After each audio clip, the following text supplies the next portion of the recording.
एक आश्रम में शिष्य कहीं से तोता पैरट पकड़ कर लाया, पिंजरे में बंद किया और अपने कमरे में ले जाके रखा। गुरु ने तो उसे कई बार कहा था कि इस तरह पक्षी को पिंजरे में बंद करके मत रखो, आजादी किसे पसंद नहीं। लेकिन शिष्य छोटा, नासमझ और अपनी जिद पे अड़ा था। तो गुरु ने सोचा कि तोते को ही स्वतंत्र होने का पाठ पढ़ाना चाहिए। उन्होंने पिंजरे को अपने कमरे में मंगवाया और तोते को हर रोज ही सिखाने लगे, पिंजरा छोड़ दो उड़ जाओ, पिंजरा छोड़ दो उड़ जाओ। कुछ दिन में तोते को वाक्य भली भांति रट गया। तो एक दिन सफाई करते समय भूल से पिंजरा खुला रह गया।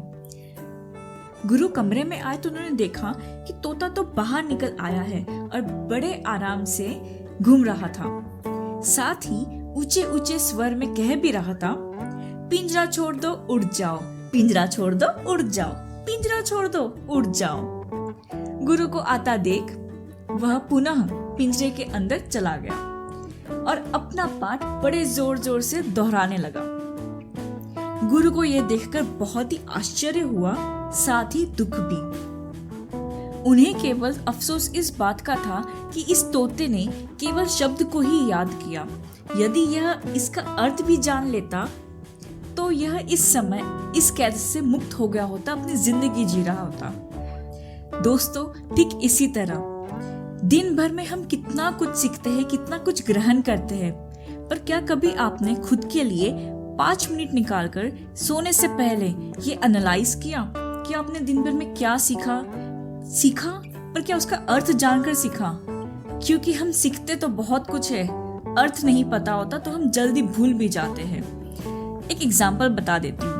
आप जब भी भगवान से प्रार्थना करते हैं, उनके सामने कितने सारे मंत्र जाप करते हैं। क्या आपको उन सभी मंत्रों का मीनिंग पता है? अगर हाँ तो प्लीज कमेंट करके यस जरूर बताइएगा। और अगर आपका कोई कमेंट नहीं आता तो इट्स डीम्ड कि आपको मीनिंग नहीं पता, फिर भी आप सिर्फ जाप करते रहते हैं जिसका कोई अर्थ नहीं रहता। इसीलिए दोस्तों, कोशिश करो आप जो कुछ सीख रहे हो उसका मीनिंग समझना बहुत इंपॉर्टेंट है। अदरवाइज जब कोई अपॉर्चुनिटी आपके सामने आएगी, आप उसका अच्छे से उपयोग नहीं कर पाओगे और जहाँ के तहाँ रह जाओगे। अगर आपको एक कहानी पसंद आई हो तो प्लीज लाइक शेयर कमेंट जरूर करिएगा। चैनल पे पहली बार आए तो सब्सक्राइब करके बेल आइकन हिट करना बिल्कुल भी मत भूलिएगा। और अगर आपने मेरी बाकी की स्टोरीज नहीं सुनी है तो आई हाईली रिकमेंड, प्लीज जाके अभी उन्हें देखिए।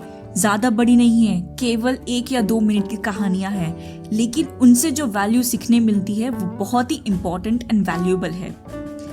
Thank you for listening to me.